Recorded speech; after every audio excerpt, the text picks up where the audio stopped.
It's just after 6 a.m. Brookhaven Ridge still looks half asleep, sprinklers hissing, golden light crawling across driveways, and the kind of quiet that feels designed. That's when Dr. Camille Rhodes appears.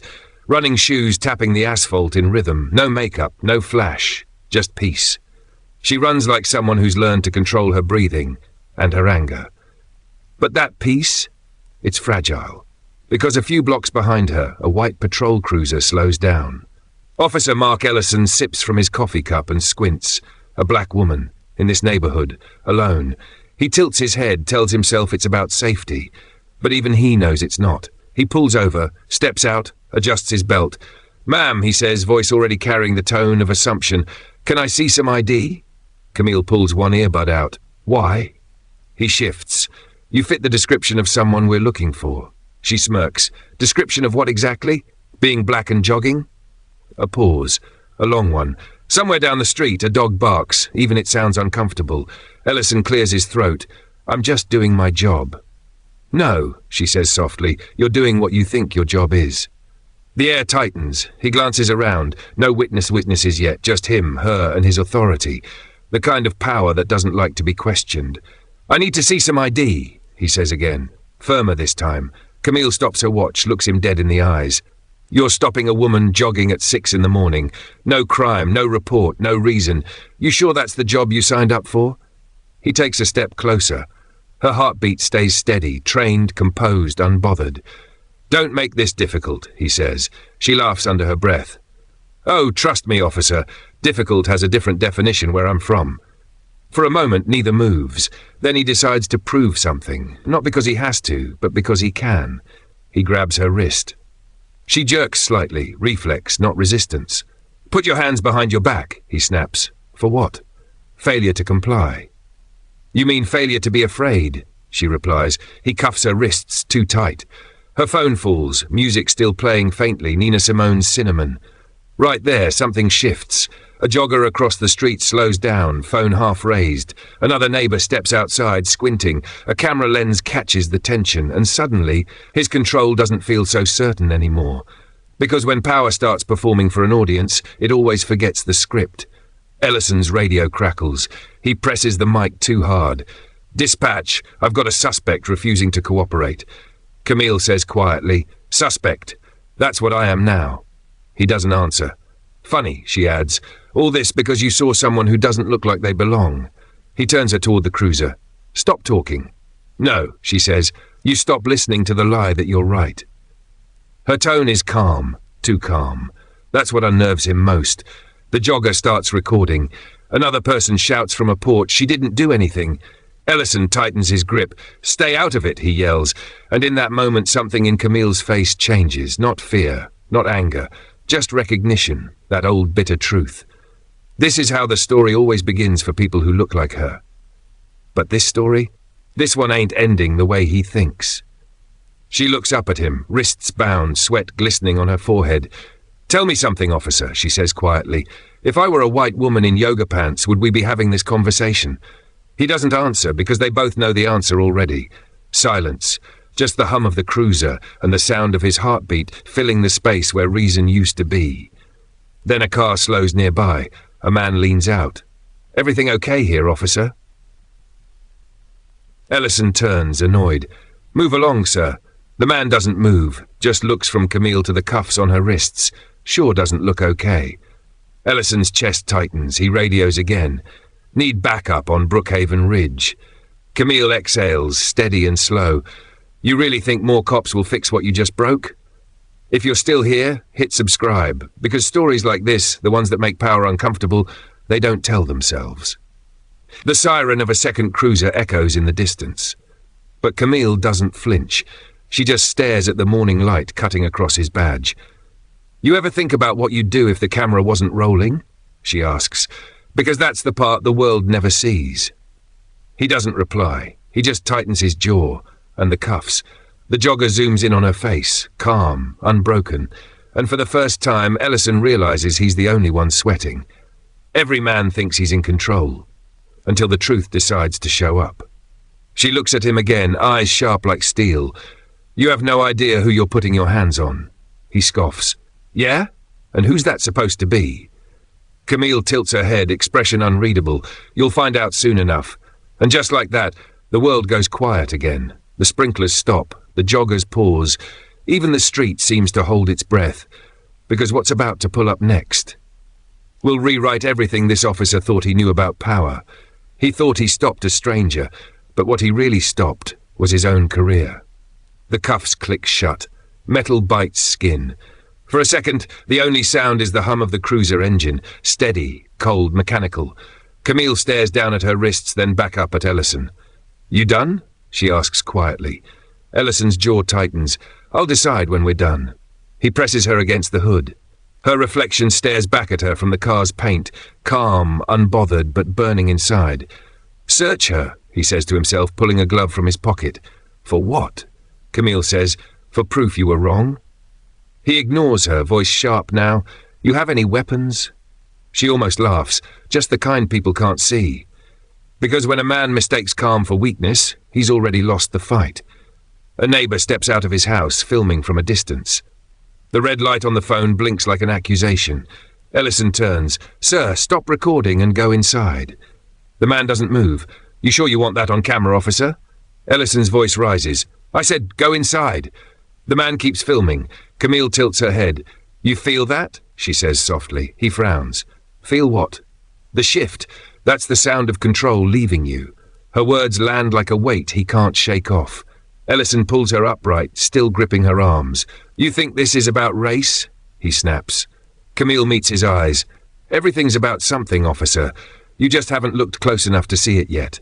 He doesn't respond. He can't, because she's right, and he knows it. He tries to redirect. Where do you live? She exhales. Brookhaven Ridge, lot 23, 2 houses away from your captain. He blinks. That detail unsettles him, but his pride won't let him stop. He reaches for his radio. Dispatch, I've got a female suspect refusing to comply. Send. Camille interrupts, voice cutting through the static. You keep calling me a suspect. You know what the real crime is? He turns slowly. What's that? Thinking that a badge makes you the law. Because some people wear authority like armor, others hide behind it like fear. He leans closer, lowering his voice. You're lucky I'm being patient. She smiles faintly. And you're lucky I'm not. For a second, he hesitates. Not because he's intimidated, but because something in her tone feels practiced, controlled, like she's been here before. Turn around, he says again. Camille doesn't move. I said on what grounds? His temper snaps. Failure to comply with a lawful order. Lawful, she repeats, almost whispering the word. Funny how quick that changes, depending on who's standing in front of you. He raises his hand, voice booming. Enough! And for one heartbeat, he thinks about striking her. The impulse flashes across his face like lightning, but the jogger with the phone gasps, You touch her, it's over! He freezes. The camera's still rolling. Everyone's watching. Power loves silence until someone starts recording. Ellison steps back, pacing. He runs a hand over his face, muttering curses under his breath. Camille stands perfectly still, calm, composed. She looks at him the way teachers look at misbehaving children, disappointed, not scared. You don't even know who I am, do you? She says. He glares. Doesn't matter. You're interfering with an investigation. What investigation? He falters. We got a call about a suspicious person jogging through. She cuts him off. Suspicious, right? Because people like me always come with warning labels, don't we? Silence. Even his radio seems reluctant to speak now. Look, he says, softening slightly. I get it. You're upset. But if you'd just shown me some ID... You mean if I'd bowed my head, she interrupts, if I'd made it easier for you to feel in control. He shakes his head. Don't twist this. She leans closer, her voice barely above a whisper. I don't have to twist it. It's already broken. If you're still here, subscribe, because every week we tell the stories that make silence uncomfortable and truth impossible to ignore. A second cruiser turns onto the street, lights flashing, siren off. Ellison steps away, radioing in. Unit 12, Code 5, send back up to confirm ID. Camille looks toward the sound, then back at him. You really want to bring more people into this? Procedure, he says quickly. Or protection, she replies, because you know this doesn't look right. His breathing grows uneven. He glances at the neighbours, the cameras, the still unfolding mess he's created. But ego's a dangerous drug. It doesn't wear off fast. "Ma'am," he says, forcing authority back into his tone, "I'm giving you one last chance. Tell me your name." Camille tilts her head, eyes narrowing just enough to sting. "You don't want to know my name," she says, "because once you do, this whole street's going to remember it." He scoffs. "You think you scare me?" "No," she says. "I think I remind you." "Of what?" "That you don't actually know what power looks like, and in less than 5 minutes he's about to find out." The second cruiser stops. 2 officers step out, exchanging looks, unsure what they're walking into. "Everything good, Ellison?" one asks. He waves them off, trying to sound casual. "Yeah, just some jogger refusing to cooperate." Camille's voice cuts clean through the air. "Jogger, that's the word he chose." Both officers glance at her, then at the cuffs. Something in their faces says they know this isn't right, but they stay silent. She looks at them both. "You ever wonder how many times this happens when nobody's watching?" The younger officer shifts uncomfortably. "Ma'am, let's just—" Ellison snaps. "Don't talk to her."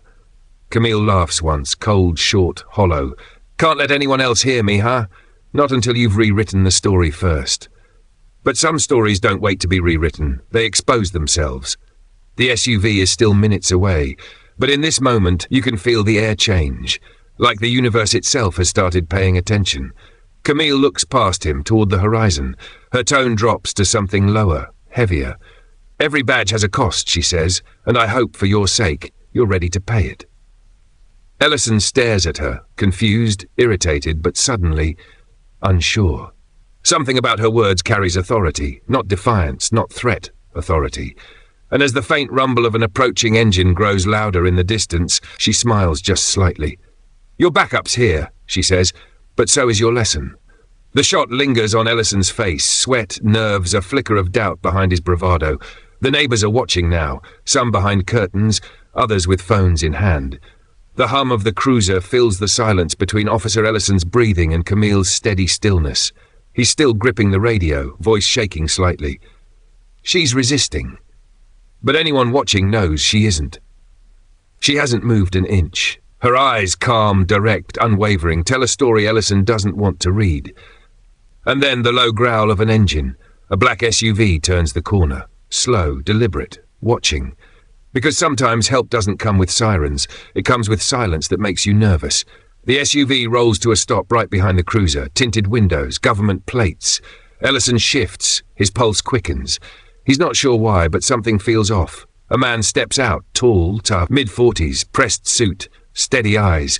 Deputy Chief Thomas Vega. He doesn't shout. He doesn't run. He just walks slowly toward the scene like a man who already knows the ending.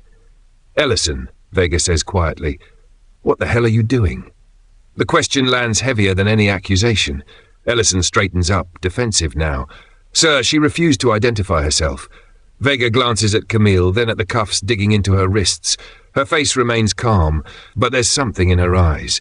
Not fear, not pride, just disappointment. Vega turns back to Ellison. "Take the cuffs off." "Sir," I said, "take them off." His tone doesn't rise, but his authority fills the space. Ellison hesitates. You can almost hear his thoughts scrambling. Who is she? Why is Vega here? Why does it feel like the ground's shifting beneath me? He reaches for the cuffs reluctantly, metal clinking. They unlock. The sound echoes across the street like a verdict being read. Camille rubs her wrists gently, eyes still locked on Ellison. She doesn't say a word, and that silence, that restraint, cuts deeper than any speech ever could. Because sometimes the loudest power is the one that doesn't need to prove itself. Behind Vega, the back door of the SUV opens. A young woman steps out, clipboard in hand, crisp white shirt, eyes focused. Camille's assistant. Without saying a word, she walks to the SUV, retrieves something from inside, a folded jacket. It's dark blue, official, heavy.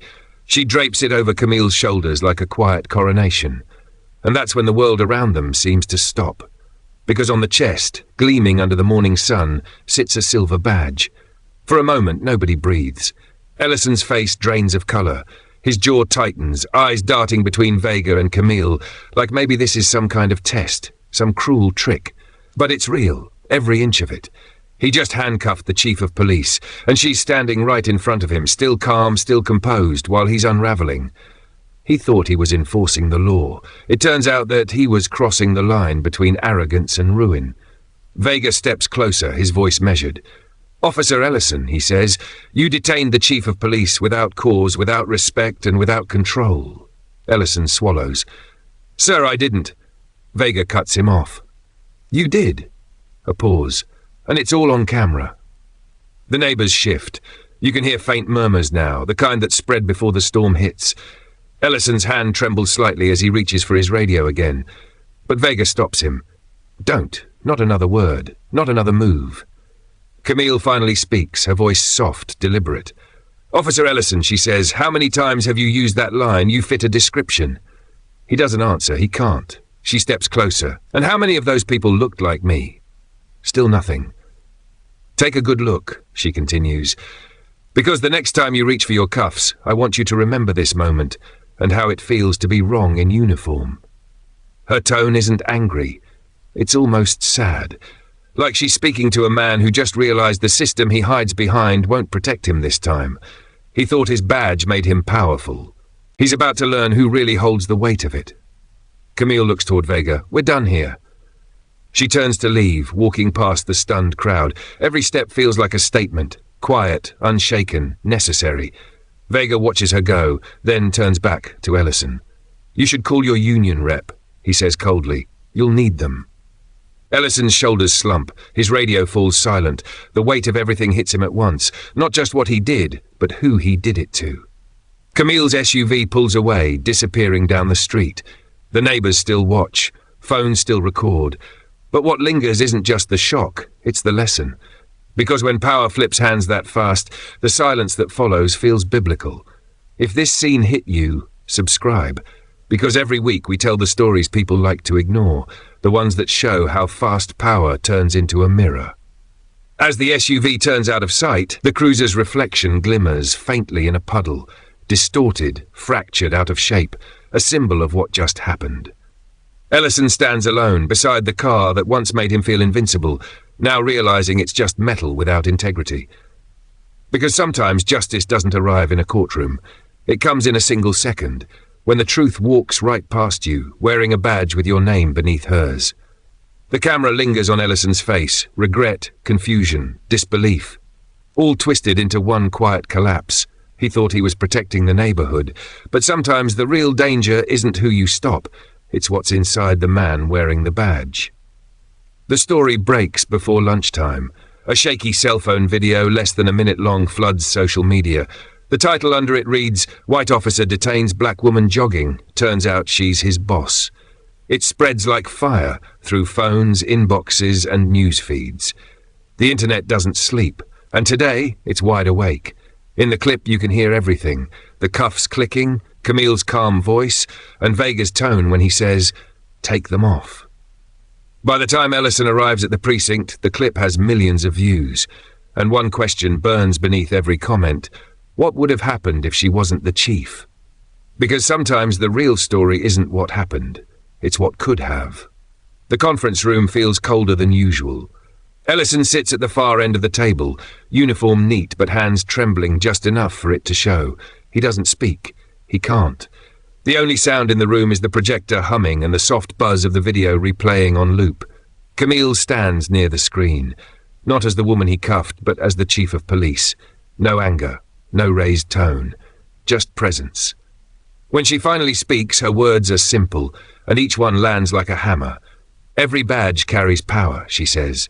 "But if you don't understand the weight of that power, it will crush you and the people you swore to protect." No one in the room dares move. Her eyes lock on Ellison. This department doesn't need officers who confuse authority with control. We need those who understand restraint. He swallows, voice breaking slightly. "Chief, I didn't mean," she interrupts quietly. "I know you didn't mean, but you did." That silence after her words, it's heavier than punishment. Because sometimes consequences don't shout, they stare you dead in the eye and say nothing. Internal Affairs hands her the paperwork, a suspension letter. Camille doesn't hesitate, she signs it without ceremony. Then she looks at Ellison again, one last time. "This isn't about humiliation," she says. "It's about accountability. Two words that sound the same, until one of them lands on your desk." She turns, walks out. The door closes softly. And just like that, the sound of her heels fades, but her words don't. Ellison sits there, frozen. A man who thought power was in the badge now realizes it's in how you use it. If you're still watching, subscribe, because stories like this aren't just about what happened, they're about what we still need to face. Later that night, the city glows beneath a blanket of streetlights. Camille jogs the same route, same rhythm, same quiet, but something feels different now. The street that once judged her now seems to listen. No cruiser trailing behind, no questions, just the steady sound of her shoes on the pavement and the soft hum of peace returning where tension once stood. She slows to a stop near the same corner where it all happened. The place looks ordinary again, the lawns trimmed, the houses silent, but history has a way of marking places that don't deserve monuments. Camille looks up at the sky. That kind of quiet that holds both victory and sorrow, because even when justice shows up, it never arrives without a bruise. Meanwhile, in a small apartment across town, Ellison sits at his kitchen table. The TV plays the same video again, muted this time. He watches himself, angry, certain, wrong. He doesn't touch his food, doesn't blink much either. He scrolls through the comments under the post. Some defend him, most don't, but one stands out. A woman writes, "Imagine if she weren't in uniform. Imagine if nobody was recording." He stares at those words for a long time, because deep down he knows. If that camera hadn't been there, this story would have ended differently. He shuts off the screen and sits in the dark. For once, silence doesn't feel like control. It feels like a consequence. Because sometimes the lesson doesn't come in a headline. It comes in the quiet that follows your own mistakes. The next morning, Camille stands before a group of young cadets. It's orientation day. A room full of faces, eager, uncertain, ready to serve. She tells them a story, not about her titles, not about her achievements, but about a morning jog, a badge, and a pair of cuffs that turned into a mirror. She doesn't name Ellison. She doesn't need to. The lesson speaks for itself. Power, she says, isn't proven by who you can stop. It's proven by who you choose to protect, even when you could do otherwise. Her voice softens. Every time you wear that uniform, remember, the world won't always see your humanity, but you must never forget theirs. The cadets nod. Some glance at one another, others take notes, but the message is clear. It's not a story about revenge. It's a story about reflection, because the truest victories don't humiliate the guilty, they educate the next generation. That night, Camille drives home, city lights reflecting in her rearview mirror. A soft piano track plays on her radio, the kind that feels like closure without needing to say it. Her phone buzzes, a text from Vega, handled with grace, as always. She smiles faintly, looks out the window. Her neighborhood glows with porch lights and stillness. She steps out, looks back at the street, the same street that once tried to decide who she could be, and with one last glance she whispers under her breath, "Still here." He thought authority made him untouchable, but real authority doesn't shout, it reveals. If she hadn't worn that badge, her story might have ended differently, and that's the part nobody wants to admit. Power doesn't change people, it exposes who they were all along. Would you still call it justice if she wasn't the chief? Subscribe for more stories that challenge the silence and make you see what power really looks like when it's tested.